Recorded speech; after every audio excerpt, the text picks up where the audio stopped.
yung video recording. Para sa amin po sa prosecution, wala na pong debate dyan.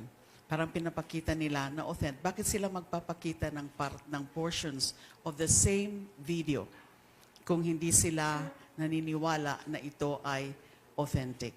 But I could not go further to that, from that, because that was already going to the merits of the case. Yung ebidensya na po yan, yung pag-i-evaluate po yan ng evidence. Pero to suffice it to say na sa tingin namin ay hindi na magiging issue yung authenticity.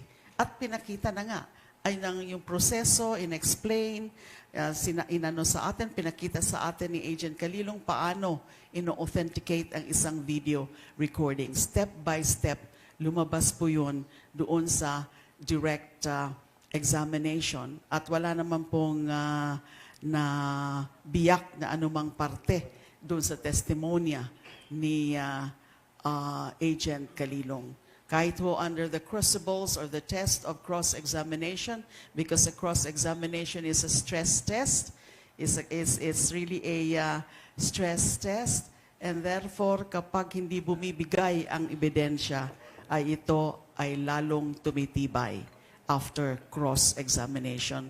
At yun po ang tingin namin dun sa pag-cross-examination kaya Senior Agent Mark Calilong na lalong tumibay yung kanyang testimonya after cross-examination.